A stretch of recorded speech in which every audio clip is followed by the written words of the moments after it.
Hello guys, आप सबका welcome है मेरी इस चैनल में। आप सब कैसे हो? आई होप आप सब ठीक होंगे। तो चलिए स्टोरी को स्टार्ट करते हैं, लेकिन स्टोरी को स्टार्ट करने से पहले प्लीज़ मेरे चैनल को लाइक शेयर सब्सक्राइब ज़रूर कीजिएगा। प्लीज़ मेरे चैनल को लाइक शेयर सब्सक्राइब ज़रूर कीजिएगा और कमेंट ज़रूर कीजिएगा। तो चलिए अब हम अपनी नई स्टोरी को स्टार्ट करते हैं। मैं थोड़ा सा इस स्टोरी का जो है डिस्क्रिप्शन देना चाहती हूँ। पहले तो इस स्टोरी का जो नाम है, स्टोरी का नाम है ही इज़ माई डैडा, और ये एक जो है बॉन्ड ऑफ लव पे जो है बनी हुई है। तो थोड़ा सा डिस्क्रिप्शन देना चाहूँगी इस स्टोरी के बारे में। एक पर्सन जो है वो कह रहा था एक बच्चे से, तुम गिर जाओगे बेबी। तो वो जो छोटा बच्चा था वो कहता है मैं नहीं गिरूँगा डैडा। तो वो जो पर्सन था वो उसे कहता है मुझे पता है, लेकिन मुझे डराओ मत, नीचे आओ। तो वो जो बच्चा था वो कहता है जैन जैन कभी भी नहीं गिरेगा जब तक उसके डैडा उसके साथ है। तो जो उसके डैडा है वो कहते हैं मैं हमेशा तुम्हारे इस क्यूट हैंड को हमेशा होल्ड करके रखूँगा। उसके बाद जो जैन है वो कहता है love you so much dada. तो वो जो पर्सन था वो कहता है love you too my cutie pie. ये एक लविंग अल्फ़ा की जो है स्टोरी है, जो कि बहुत ही ज़्यादा केयर करता है अपनी जेम की। और ये एक क्यूट लिटिल बॉय की जो है स्टोरी है, जो कि कभी भी अपने फादर को शेयर नहीं कर सकता है किसी के साथ भी। उसे सिर्फ अपने फादर को अपने पास ही रखना है। तो चलिए अब हम यहाँ से जो है स्टोरी को स्टार्ट करते हैं। लेकिन ये जो स्टोरी है ये मैंने नहीं लिखी है, इसकी ऑथर मैं नहीं हूँ। इसकी जो ऑथर है उनका नाम है आना ट्रिंकी, और इसका जो पूरा क्रेडिट है वो इस के रियल ऑथर को जो है जाता है।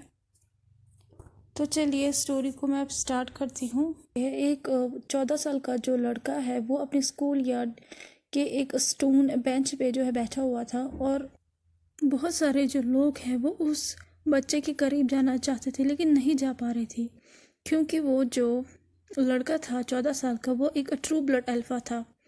वो बहुत ही ज़्यादा पावरफुल अल्फ़ा था, एक नॉर्मल अल्फ़ा से भी ज़्यादा, क्योंकि वो एक ट्रू ब्लड डेड जो है अल्फ़ा था। और उसकी जो मदर और उसके जो फादर थे दोनों नोबल अल्फ़ाज थे। तो वो जो है वो पैदा हुआ था प्योर अल्फ़ा से, और वो लोग वांग्स थे। वो बहुत ही ज़्यादा पॉपुलर और मोस्ट पावरफुल बिजनेस फैमिली थी, बिजनेस वर्ल्ड ही। पूरी दुनिया जो है वो समझती थी कि इनकी जो ये फैमिली है वो बहुत ही ज़्यादा खूबसूरत है और लविंग है। लेकिन सच्चाई किसी को जो है पता नहीं थी, सिर्फ ईवो को पता थी। हाँ, इस लड़के का नाम है जो कि अभी बेंच पे बैठा हुआ है, इसका नाम है वांग यीबो, और ये फेमस बिजनेसमैन मिस्टर वांग और मिसेस वांग का बेटा है। सब लोग जो है सोचते हैं कि जो यीबो की फैमिली है वो उससे बहुत ज़्यादा प्यार करती है, ये दुनिया सोचती है। क्या सच में उसकी फैमिली इतनी खूबसूरत है? नहीं, वो बस दिखावा है। मिस्टर वांग वो पर्सन है जो कि अपने बिजनेस के जो है बारे में हमेशा सोचते हैं, बस उसी की केयर है। वो सिर्फ एक ही चीज़ चाहते हैं कि यीबो स्ट्रांग बने और आगे जाके जो है पूरा बिजनेस संभाले। उन्होंने कभी भी अपने बेटे से नहीं पूछा है कि उसके डिज़ायर और उसकी ड्रीम्स क्या हैं। और मिसेस वांग वो सिर्फ अपने इमेज को जो है ठीक रखती है, उसके बारे में जो है टेंशन लेती है और पैसों के बारे में लेती है।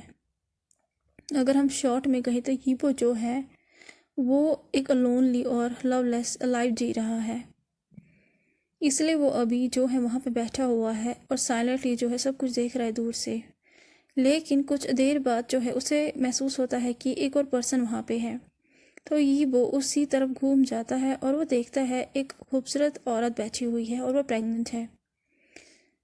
और वो यीबो के पास उसी बेंच पे दूसरे साइड पे जो है बैठी हुई थी, और वो अपने जो है अनबॉर्न चाइल्ड से बात कर रही थी। उसे देख के यीबो को जो है वार्मनेस फील होती है, जो कि उसे कभी भी अपनी मदर से नहीं मिली थी। और उसे नहीं पता है कि लेकिन वो जो है विदाउट ए रियलाइज खड़ा हो जाता है और फिर उस जो है वुमेन को अप्रोच करता है जो कि बैठी हुई थी, और वहाँ पे आ जाता है और कहता है हेलो आंटी। तो वो उसे कहती है हेलो सन, तुम यहाँ पे अकेले? तो वो उसे कहता है ये वो नहीं, मैं अकेला नहीं हूँ, मेरे साथ मेरे ड्राइवर और सिक्योरिटी भी है, मैं बस यहाँ पे एनवायरनमेंट देखने आया हूँ। तो वो वुमेन जो है वो हंसती है और ईबो को कहती है कि उसके पास बैठे। उसके बाद उसके छोटे से हाथ को अपने हाथ में लेती है और फिर अपनी बिग बैली पे रखती है। उसके बाद वो वुमेन उसे कहती है देखो, इसे तुम पसंद आए। वो हंसती है और ईबो भी हंसता है। उसे स्ट्रेंज बॉन्ड जो है महसूस हो रहा था उस लिटिल चाइल्ड से जो अभी उस वुमेन के वॉर्म में था। तो वो जो वुमेन थी वो कहती है तुम्हें पता है क्यों? तो ये वो अपने सर को सरप्राइज में जो है हिलाता और कहता है पता नहीं। तो वो वुमेन कहती है क्योंकि तुम दोनों फेटेड मेट हो, ये तुम्हारा मेट है। छोटा सा यीबो जो था वो शौक में आ जाता है और अपने हाथ को पीछे जो है हटाता है, लेकिन वो जो लेडी थी वो हंसती है और यीबो के हेड को पैट करती है और उसे कहती है जब टाइम आएगा और जब तुम इसे मिलोगे मेरे बच्चे से तो तुम्हें तभी रियलाइज़ होगा जो मैंने तुमसे अभी कहा है कि वो सच है। अब घर जाओ, लेट हो चुका है। तुम्हारे पेरेंट्स को तुम्हारे बारे में टेंशन हो रही होगी। हीपो जो था उसे और ज़्यादा टाइम स्पेंड करना था इस वुमेन के साथ, और वो कुछ कहने ही वाला था कि उसका जो है कोई भी वेट नहीं कर रहा होगा, लेकिन वो अपने मुंह को बंद करता है और खड़ा हो जाता है। उसके बाद वो वुमेन के स्टमक पे फिर से अपने हाथ को रखता है। उसके बाद बेंड होता है नीचे और फिर किस करता है वहाँ पे। जब वो किस करता है तो उसे महसूस होता है कि किसी ने जो है अंदर से किक मारी है वार्म से। और ये वो जो है वो कहता है हम जल्दी मिलेगी क्यूटी। ये वो ये कह के जो है उस वुमेन को बाय कहता है और वहाँ से भाग जाता है और अपनी गाड़ी में बैठ जाता है। अब हमें यीवो का सीन दिखाया जाता है एज यूजल ही, जैसा कि हमेशा उसके साथ होता है, कोई भी उसका वेट नहीं कर रहा था। यीवो जो है वो चल रहा था एक बड़े से लेकिन एक खाली से मेंशन में। उसके बाद वो अपने बेड के पास आ जाता है और वो जो है वो कुछ चीज़ें जो है सोचने लगता है जो कि उस वुमेन ने उससे कहा था। और वो कहता है कि मुझे बहुत ही खुशी होगी कि मैं तुमसे मिलूं बेबी, जब तुम बड़े होंगे तब। उसे जो है उसे ग्रेट डिज़ायर जो है महसूस हो रही थी उस छोटे से बच्चे को देखने की। ये वो जो है वो हंसता है और एक्साइटेड हो जाता है क्योंकि जब उसने किस की थी उस वुमेन के स्टोमक को तो उसे जो है लिटिल किक्स जो है महसूस हो गई थी। अब उसके कोल्ड फेस पे जो है एक ब्यूटीफुल स्माइल आ जाती है और वो जो है जंप करता है और जो है अपनी डायरी को अपने हाथ में ले लेता है। अब वो लिखना शुरू करता है डायरी में और वो लिखता है डियर डायरी, आज खूबसूरत दिन था मेरा। और उसके बाद वो डेट जो है डालता है वहाँ पे और वो कहता है आई होप कि मैं उस लिटिल बेबी को जो है किसी दिन देखूँ। उसके बाद वो डायरी को छुपाता है और जो है वार्डरूम के अंदर जो है छुपाता है।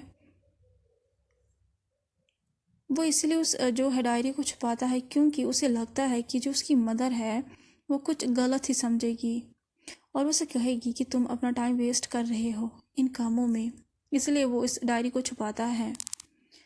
और आखिर में जो है आफ्टरनून ख़त्म हो गया था। अब वो जो है अपना स्कूल का वर्क जो है स्टार्ट करता है ये वो, और वो देखता है कि आज भी कोई घर पे नहीं आया है और वो कहता है कि आज मैं फिर से घर पे अकेला हूँ।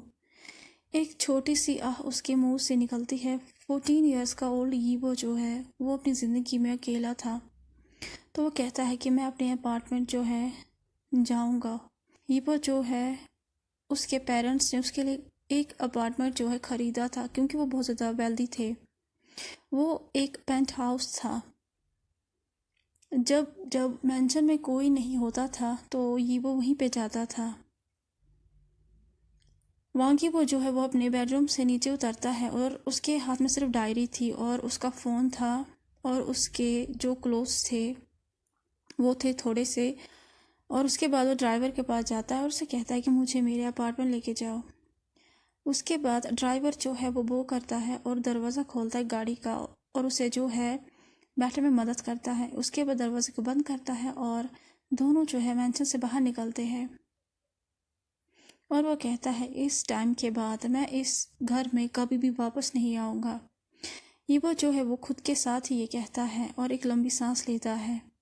उसके बाद वह ड्राइवर की तरफ देखता है जो कि अभी चुपचाप गाड़ी को चला रहा था और वो कहता है अंकल, मेरी सारी चीज़ों को जो मैं यूज़ करता हूँ उसे मेरे अपार्टमेंट में जो है कल सुबह आप आफ्टरनून टाइम पे लेके आइएगा।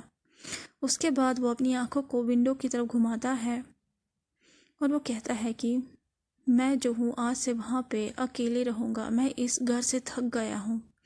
ड्राइवर जो है वो नोट करता है और वो सोचता है कि ये लिटिल बॉय कितना बड़ा हो गया है और इसकी जो लोनलीनेस है, मतलब इसका जो अकेलापन है वो भी कितना बड़ा बढ़ गया है। बिना प्यार के वो अभी तक रहा है, लेकिन वो भी क्या कर सकता है क्योंकि वो उनके मास्टर का बेटा है। अब हमें 2 मंथ्स के बाद का सीन दिखाया जाता है जहाँ पे बाहर बहुत ज़्यादा बारिश हो रही थी और जो ये लिटिल अल्फा था वो अपने बिग पेंट हाउस में था और उसे कोई प्रॉब्लम नहीं थी क्योंकि बाहर से बहुत ज़्यादा आवाज़ें आ रही थी। उसने अपने आप को ट्रेन किया हुआ था कि वो जो है आवाज़ उसे नहीं डरेगा, मतलब कि जो बारिशों की आवाज़ होती है, लाइटनिंग की आवाज़ होती है, उसी से। अब उसके लिए ये बड़ी प्रॉब्लम नहीं थी। बहुत ही घंटों से जो है बारिश हो रही थी, सुबह से जो है बारिश हो रही थी। वो साइलेंटली जो है हैवी रेन को देख रहा था बंद खिड़की से। ईबो की एक हाउसकीपर जो है वो रूम में जो है आते आते कहती है, उसके हाथ में एक हॉट कप ऑफ कॉफ़ी थी और वो कहती है यंग मास्टर ईबो, आपको ठंड लग जाएगी। वो जो है वो एक तरफ से जो है ग्रैनी थी ईबो की, तो जो वो ग्रैनी थी वो कहती है यंग मास्टर आप क्या सोच रहे हो। जो ये कहती है तो वो उसके शोल्डर को पैट करती है। वो जो है वो ईबो की मदर जैसी थी। जब उसकी जो मदर है वो अपनी लाइफ में बिज़ी थी या बिज़ी अभी भी थी, तो ये मेड जो है वो हमेशा उसका ख्याल रखती थी, या ग्रैनी भी कह सकते हैं। उसके बाद जो ईबो है वो कहता है कुछ भी नहीं, तो वो जो ग्रैनी थी वो कहती है झूठ। तो वो उसके बाद कहता है कुछ भी नहीं है ग्रैनी, लेकिन सच में ये झूठ था क्योंकि अभी जो ईबो है उसे याद आ रहा था कि 2 हफ्ते पहले उसने जो है क्या कंजर्वेशन की थी अपने पेरेंट्स के साथ, क्या हुआ था उस टाइम पे। अब हमें यहाँ से फ्लैशबैक दिखाया जाता है जहाँ पे जो है यीबो का फादर कह रहा था यीबो मुझे बिल्कुल भी केयर नहीं है कि तुम कहाँ जाओगे, लेकिन एक जो है चीज़ याद रखना, तुम्हें अपनी कंपनी को एक्सेप्ट करना होगा और याद रखना तुम्हें मुझे एम्बेरस नहीं करना होगा। कितने भी लोगों को जो है तुम अपने घर ला सकते हो, लेकिन एक जो है रात के लिए। ईबो के जो फादर थे वो कंटिन्यू फ़ोन पे ये कह रहे थे। ईबो का जो फादर है उसे पता चला था कि उसका जो बेटा है वो 1.5 महीने से घर नहीं आया है, वो घर छोड़ के जा चुका है। ईबो जो है वो क्वाइटली सुनता है। उसके बाद उसे कहता है कि तुम्हें जो भी चाहिए, चाहे पैसे हो चाहे कुछ भी हो, मैं तुम्हें दूंगा। तुम्हें जितना भी फ़न करना हो ना तुम कर सकते हो, लेकिन कुछ ऐसा मत करना कि मेरी इज्जत जो है ख़त्म हो जाए। और किसी के साथ भी तुम जो है अपनी नाइट बिता सकते हो, मुझे कोई भी फ़र्क नहीं पड़ता है। ये वो जो है वो ये सुन रहा था। उसके जो पेरेंट्स थे वो इसे एडवाइस दे रहे थे। एक 14 साल के बच्चे को ये एडवाइस दे रहे थे कि वो जो है वो 1 नाइट स्टैंड भी कर सकता है, लेकिन जो यीबो है वो अभी तक 18 साल का भी नहीं हुआ था और उसके जो फादर है वो उसे एडवाइस कर रहे थे। शायद उन्हें जो है लगता है कि इस दुनिया में पैसा और हमारे जो डिज़ायर्स है वो ही सबसे ज़्यादा है। उसके बाद वो डिसाइड करता है कि वो फ़ोन को काट डालेगा। तो वो फ़ोन को जो है काटने से पहले कहता है मुझे याद रहेगा। उसके बाद वो बाय बाय कहता है। और दूसरी तरफ से जो है उसके पेरेंट्स भी फ़ोन को जो है कट करते हैं और गुड बाय भी नहीं कहते हैं। जब ये वो फ़ोन को एंड करता है, मतलब हैंग अप करता है, तो वो कहता है आई मिस यू। उसके बाद वो फ़ोन कॉल के स्क्रीन को जो है घूर रहा था। जब वो ये कह रहा था आई मिस यू, वो अपने साथ ही कह रहा था। वो चाहता था कि वो अपने पेरेंट्स से कहे, लेकिन उसे पता है कि उसके पेरेंट्स के लिए ये सब कुछ भी नहीं है। अब यहाँ से फ्लैशबैक जो है ख़त्म होता है। अब हम फिर से प्रेजेंट में आते हैं, जहाँ पे जो उसका पेंट हाउस है, जहाँ पे अभी ये वो रह रहा है 1.5 महीने से, वहाँ पे कोई जो है बेल कर रहा था उसके एंट्रेंस पे, कंटिन्यू।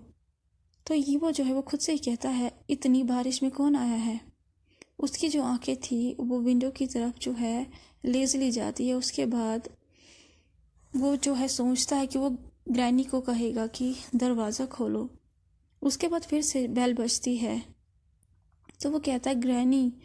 तो जो ग्रैनी थी वो कहती है मास्टर मैं वॉशरूम में हूँ। उसके बाद ये वो जो है वो कहता है ये ट्रबल मेकर कौन आया है, इतनी हैवी रेन में कौन आता है, और मेरे प्राइवेट अपार्टमेंट में कौन आ सकता है। जब वो ये कहता है तो वो खड़ा हो जाता है और फिर जो है एंट्रेंस की तरफ जो है चलता है ग्रोवल करके। जो बेल थी वो फिर से बजती है और जो हीवो है वो गुस्से में आके कहता है रुक जाओ मैं आ रहा हूँ। अचानक से वो दरवाज़ा खोलता है और वो कहता है व्हाट द हेल, और उसकी आंखें बड़ी हो जाती है। वो जो कहने वाला था वो रुक जाता है, क्योंकि उसने ऐसी चीज़ देखी थी कि जो उसने कभी जो है सोचा नहीं होगा। और वो कहता है आप यहाँ पर।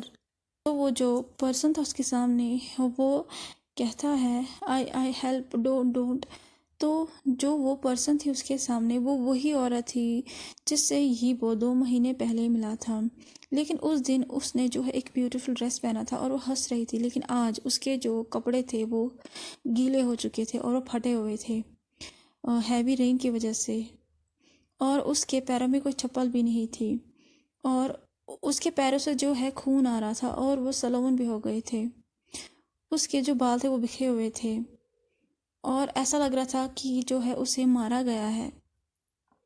और ये वो कहता है आंट आंट। वो जो था वो हकला रहा था, तो वो जो लेडी थी वो कहती है मेरा बच्चा, इसे अपने पास रखना प्लीज़। ये वो जो है वो समझ रहा था कि वो जो लेडी है वो उसे क्या कहने की कोशिश कर रही है। उसके बाद उसकी तरफ जो है देखता है और समझने की कोशिश जो है कर रहा था। वो अभी भी जो है 14 साल का ही था, वो छोटा था, तो वो कैसे सोच सकता है। उसके बाद वो उस वुमेन की तरफ देखता है जिसका चेहरा बहुत ही खूबसूरत था। उसके बाद उसे कुछ याद आने लगता है और उसकी बहली की तरफ जल्दी देखता है और वो कहता है आंटी आपको बच्चा। उसी टाइम वो जो लेडी थी वो 2 लेटर्स को यीवो के छोटे से हाथों में रखती है, जिसे उसने जो है छुपाया हुआ था क्योंकि बारिश हो रही थी। एक यीवो के लिए और एक जो है दूसरे के लिए। और उसमें लिखा था कि जब मेरा बेटा 18 साल का होगा उसे तभी देना। उसके बाद वो फिर से हंसती है जैसे उस दिन हंसी थी और वो कहती है मेरे बच्चे का ख्याल रखना प्लीज़। उसके बाद जब ये कहती है तो वो जो है ईवो के मेन एंट्रेंस पे ही अपनी आखिरी सांसें लेती है और चुपचाप अपनी आंखों को जो है बंद करती है। यहाँ से अब हमें 16 साल बाद का सीन दिखाया जाता है। 16 साल बीत चुके थे और कोई कह रहा था डैडा डैडा, बहुत ही ज़ोर से डैडा नाम से जो है चिल्ला रहा था। 5 मिनट हो चुके थे और एक क्यूट लिटिल बॉय जो है वो अपने फादर को बुला रहा था चिल्ला चिल्ला के। उसके जो फादर थे वो फ़ोन पे बिज़ी थे, इसलिए वो अटेंशन नहीं दे पा रहे थे अपने बच्चे की तरह। वो जो है वो कभी नहीं चाहता है कि उसके जो फादर है वो अटेंशन को डाइवर्ट करे दूसरे चीज़ों पे। वो हमेशा जो है चाहता है उसके जो फादर का अटेंशन है वो सिर्फ उस पे हो। लेकिन अभी जो है उसके फादर उस पर अटेंशन नहीं दे रहे हैं। तो वो जो क्यूट ब्यूटीफुल फेस था वो अब रेड हो चुका था और वो जो है अब ग्राउंड पे गिर जाता है और अब वो जो है चिल्लाता है फादर के नाम से। वांग यीबो जो है वो जिस पर्सन से बातें कर रहा था उसे जो है बाय कहता है और फिर वो अपने उसी क्यूट लिटिल बियर के पास जाता है जो कि अभी ग्राउंड पे जो है छोटे बच्चे की तरह रो रहा था और उसकी बड़ी बड़ी आंखों में आंसू थे। और उसे कहता है, हनी मैं तो कॉल कर रहा था, मैंने नहीं देखा कि मेरा जैम जो है आ चुका है। वो ये जब कहता है तो वो जल्दी से उसे पिक करता है उस लिटिल लाइट बॉडी को। तो वो जो बच्चा था वो कहता है, डैडा मुझसे प्यार नहीं करते हैं। उसके बाद वो हिचकियाँ लेता है और कहता है, डैडा वो अब कोई भी केयर नहीं है जैन जैन की अब डैडा का जो बिज़नेस है वो मुझसे भी ज़्यादा बढ़ गया है। जैन जो है जब भी कहता वो बहुत ही ज़ोर से रोने लगता है। ये वो जो है वो एक लंबी सांस लेता है। उसे पता है कि उसका जो ये लिटिल क्यूट बॉय है वो कैसे जो है बिहेव करता है जब उसके जो डैडा है वो उस पर अटेंशन नहीं देते हैं। और वो भी अपने जो है बच्चे को अपने दूर नहीं रख सकता है क्योंकि वो अपने क्यूट लिटिल बॉय से जो है बहुत ही ज़्यादा प्यार करता है जो कि अभी उसके जो है आर्म्स में है और जो उसकी ज़िंदगी से भी ज़्यादा भटके हैं। कोई जो है अगर कहे कि उसने जो है जैन को बहुत ही स्पॉइल किया है तो ये गलत बात होगी। जब भी जैन ऐसा बिहेव करता है वो सिर्फ अपने फादर के सामने करता है क्योंकि उसके लिए ही वो उसकी ज़िंदगी है। वो इस जो है दुनिया में कुछ भी कर सकता है अगर उसके डैडा एग्री हो तो। और ये वो कहता,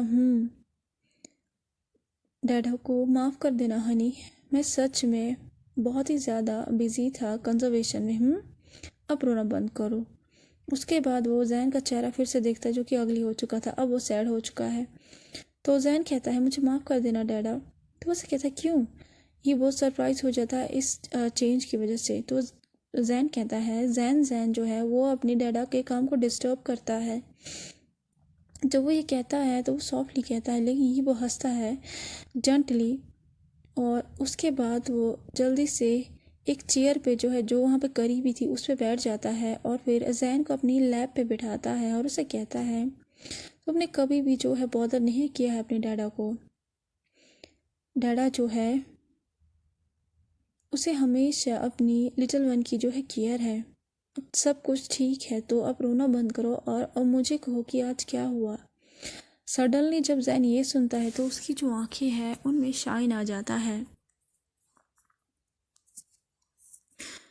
और उसके चेहरे पे एक बड़ी सी स्माइल आ जाती है। उसके बाद वो अपने फादर के लैब पे ठीक से बैठ जाता है और अपने हेड को अपने फादर के चेस्ट पे रखता है और फिर जो है जो कुछ भी स्कूल उसके साथ वो सब कुछ जो है बोलने लगता है जैसा कि वो कोई जो है मंत्र जो है बोल रहा हो। पूरे टाइम ये वो जो है वो केयर कर रहा था अपने काम की और सेकंड हाथ से जो है वो अपने क्यूट लिटिल बॉय के हेड को जो है सहला रहा था और उसकी बातों को सुन रहा था। और कुछ ना कुछ जो है जैन के स्कूल में हमेशा होता ही रहता था। जैन जब से स्कूल गया है उसकी आदत ही रही है, जब भी वो स्कूल से आता है तो वो सब कुछ कह देता है अपने डैडा से कि उसने दिन में क्या किया है। और जो यीपो है वो हमेशा जो है सुनता है क्योंकि जैन जो है उसकी जो वॉइस है वो बहुत ही ज़्यादा स्वीट और क्यूट है और हर एक जो है वो जैन की इस आवाज़ को जो है सुनना चाहता है और उसके क्यूट फेशियल एक्सप्रेशन को भी देखना चाहता है। वांगी वो जो है वो अभी करंटली CEO है क्वांटम ग्रुप नेटवर्क का जो कि नंबर 1 बिजनेस है एशिया का और लार्जेस्ट बिजनेस नेटवर्क है, लार्जेस्ट नंबर्स ब्रांचेस है पूरी दुनिया में। और जो वांग बिजनेस का नेटवर्क है और दूसरे जो बिजनेसेस है इनके वो कंबाइन किए हुए हैं। और उसकी जो एज है अभी वांग की वो की करंटली वो 30 इयर्स का है और वो एक इमोशनलेस डेंजरस अल्फ़ा है और वो एक कोल्ड अल्फ़ा भी है। लेकिन किसी को नहीं पता है कि एक जो है लिटिल एंजल इस इमोशनल फेस में जो है अपने प्यार से हंसी भी लाता है और वार्मनेस भी लाता है। ये वो जो है उसने किसी को भी नहीं कहा है जैन के बारे में। उसे नफ़रत है अगर कोई भी उसके बेटे को देखे। उसे नफ़रत है इस चीज़ से कि अगर बिजनेस कॉम्पिटिटर्स को पता चला उसके बेटे के बारे में तो वो लोग जो है उसे परेशान करने लगेंगे। कुछ ही लोगों को पता है बिजनेस वर्ल्ड में अल्फ़ा के इस सीक्रेट के बारे में, और कुछ जो यीबो के क्लोज फ्रेंड्स थे और फैमिली जो है उसे जैन की जो है के बारे में पता है। वांग शाओ जैन जो है वो एक लिटिल बॉय है जो कि क्यूट और बहुत ही ज़्यादा क्यूट ओमेगा है। वो बहुत ज़्यादा इंटेलिजेंट है और मैच्योर है दूसरों के सामने, लेकिन वो अभी भी अपने जो है फादर के सामने एक छोटा सा लिटिल सा डार्लिंग है। वो अभी 16 ईयर का है और उसकी पूरी दुनिया यीबो है। और एक चीज़ वो हमेशा देखना चाहता है जब भी वो सुबह अपनी आंखों को खोलता है और वो यीबो है। उसके रिलेटिव भी यीबो है और उसका जो डैडा है वो पूरी दुनिया उसके लिए। और आखिर में अपनी जो स्टोरी है जो जैन सुना रहा था अपने जो है फादर को, मतलब डैडा को, स्कूल की, वो फिनिश हो जाती है। और वो लास्ट लाइन में कहता है, तो मैंने कहा चैंग चैंग को कि मैं डैड से पूछूंगा। उसके बाद जब जैन फिनिश करता है तो वो यीबो के हैंडसम फेस की तरफ देखता है और वो क्यूटली हंसता है और अपने फादर के चिक्स को अपने छोटे से फिंगर्स से जो है स्ट्रोक करने लगता है। तो यीबो हंसता है और फिर उसके छोटे से हाथों को अपने चिक्स से जो है उठाता है, फिर अपनी लिप्स के पास लाता है और किस करता है और उसे कहता है, क्या तुम्हें भूख लगी? तो जैन कहता है बहुत ही ज़्यादा भूख लगी है। तो जैन जो है वो अपने फादर के लैब से जो है खड़ा हो जाता है और कहता है, डैडा आपको नहीं आना है?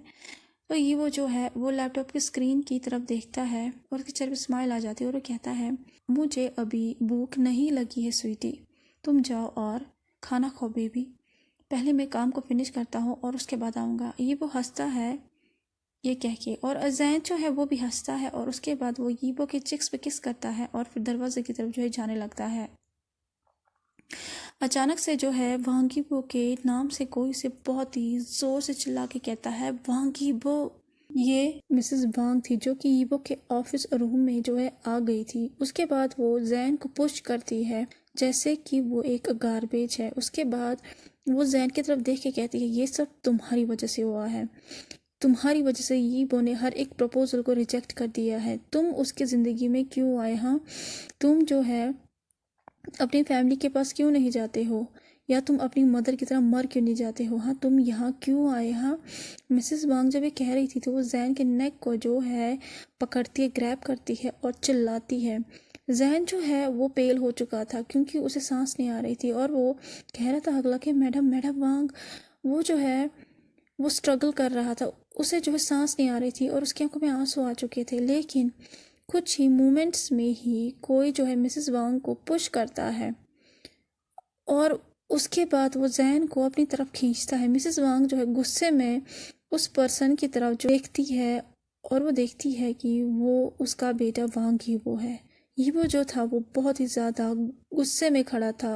अभी जो है उसका गुस्सा इतना था कि कोई भी बियर नहीं कर सकता है, क्योंकि उसके बेटे को उसी के सामने एक पर्सन जो है मारने की कोशिश कर रहा था। किसकी हिम्मत हुई उसके लिटिल वन की ज़िंदगी को डिस्टर्ब करने की? उसने जो है जैन को एक रोज़ की तरह बढ़ाया है, मतलब उसे जो है बचपन से ही जो है उसकी केयर की एक रोज़ की तरह। और उसकी जो मदर है वो भी जैन पे हाथ नहीं उठा सकती है। यीबो ने आज तक जो है जैन पे जो है हाथ नहीं उठाया था, ना ही ज़ोर से बात की थी। और यीबो बहुत ही ज़ोर से चिल्ला के कहता है कि आप ये क्या कर रही हो? हाँ, आपको समझ में नहीं आ रहा है कि आप ये क्या कर रही हो? वो बहुत ही ज़ोर से चिल्ला के कहता है। जब उसकी वॉइस जैन सुनता है तो वो यीबो को इमीडिएटली हग करता है और रोने लगता है। तो उसकी जो मदर थी वो कहती है, जो मैंने 16 साल पहले नहीं किया था मैं वही कर रही थी। उसके बाद वो अपने हाथ को जैन की तरफ बढ़ाती है, वो उसे जो है फिर से मारने की कोशिश करने वाली थी, लेकिन ये वो जल्दी से जैन को अपनी तरफ ज़्यादा खींचता है और जैन को टाइटली हग करता है दूसरे हाथ से। और वो कहता है, अगर आपने मेरे बेटे के बारे में एक और वर्ड कहा ना, मैं आपको यहाँ से बाहर फेंक दूंगा मिसेस वांग। तो उसकी जो मदर थी वो बहुत ही जोर से चिल्ला के कहती है, वांग ही वो। तो जो यीबो है वो कहता है चलाना बंद कीजिए, मुझे साउंड्स पसंद नहीं है और आप मेरे बेटे को डरा रहे हो। उसके बाद वो जैन के जो है हाथ को अपने हाथ में लेता है, फिर जो है चेयर पे बैठता है यीबो और फिर जैन को अपने लैप पे बिठाता है और फिर मिसेस वांग की तरफ जो है गुस्से में देखता है। उसके चेहरे पे कोई भी इमोशंस नहीं थे, उसकी आंखें जो थी वो कोल्ड हो चुकी थी। उसके बाद वो जेंटली टच करता है अपनी जो है बेबी के सर पे, जो कि उसके आर्म्स में कडल किए हुए था, क्योंकि जैन ही वो पर्सन था इस दुनिया में जिससे जो है उसे लविंग वार्म मिल रहा था। और वो कहता है मॉम, क्या आपने सुना नहीं? आप यहाँ क्यों आई हो? और बैठ जाइए या आपको खड़े खड़े ही चिल्लाना है। मिसेस वांग बैठ जाती है चेयर पे। उसके बाद वो जैन की तरफ मुड़ती है जो कि यीबो के चेस्ट में छुपा हुआ था। यीबो कहता है एक बार कहिएगा, कह के यहाँ से चले जाइएगा। अगर आपने मेरे बेटे के साथ कुछ भी किया तो मैं आपको नहीं छोड़ूंगा। तो उसकी जो मदर थी वो कहती है चिल्ला के, ये तुम्हारा बेटा कब से बना? तो जो वांग यीबो है वो कहता है मिसेस वांग, मैंने कहा ना, मुझे शोर पसंद नहीं है और जैन मेरा बेटा है। मैंने उसे बचपन से ही बड़ा किया है। मैंने बचपन से ही जो है हर एक चीज़ की है जब से वो पैदा हुआ है, वो भी अपने हाथों से। और एक मोस्ट इम्पॉर्टेंट थिंग ये है कि मैं इसका गार्डियन हूँ। तो जो उसकी मदर थी वो कहती है वांग यीबो, तुम इस ओमेगा बॉय के ट्रिक्स में आ गए हो। वांग यीबो एक लंबी सांस लेता है। उसे जो है पता है कि ऐसा कुछ भी नहीं है, क्योंकि तब जैन बहुत ही छोटा था जब जैन उसके पास जो है लाया गया था। उसकी मदर जब उसे छोड़ा था उसके दरवाजे पे, तो उसे कहता है कि मैं किसी मैजिक में कैसे फंस सकता हूँ। हाँ, तब तो जैन बड़ा भी नहीं था। तो मिसेस वांग जो है वो हंसती है और उसके बाद वो अपनी बेटी की तरफ देखती है। उसके बाद ये वो कहता है इनफ, अगर आपको कुछ भी नहीं कहना है तो आप यहाँ से जा सकती हो, क्योंकि मुझे बहुत ही ज़्यादा काम है। मेरे पास आपकी नॉनसेंस बातें सुनने का कोई भी टाइम नहीं है और मैंने और मेरी जैनज़ा ने अभी तक कुछ नहीं खाया है। उसके बाद जो मिसेस वांग है, जब उसे रियलाइज़ होता है कि अब इससे ज़्यादा जो है वो बातें नहीं कर सकती है, बकवास बातें, तो मिसेस वांग जो है वो अपने गुस्से को जो है दबाती है और फिर पॉइंट पे आती है और वो कहती है अच्छा ठीक है, तो मुझे कहो कि तुमने मिसेस जैक की डॉटर हाई सॉन्ग को रिजेक्ट क्यों किया। तो कैसा लगा पहला पार्ट आपको स्टोरी का? जैसा भी लगा प्लीज़ लाइक शेयर सब्सक्राइब ज़रूर कीजिएगा। प्लीज़ लाइक शेयर सब्सक्राइब ज़रूर कीजिएगा और कमेंट ज़रूर कीजिएगा। प्लीज़ लाइक शेयर सब्सक्राइब ज़रूर कीजिएगा और कमेंट ज़रूर कीजिएगा। और कमेंट में ज़रूर लिखिएगा कि आपको ये स्टोरी जो है कैसी लगी, इसकी जो है बिगिनिंग कैसी लगी। तब तक के लिए मेरे चैनल को लाइक शेयर सब्सक्राइब ज़रूर कीजिएगा और कमेंट ज़रूर कीजिएगा। Thank you so much. Bye bye.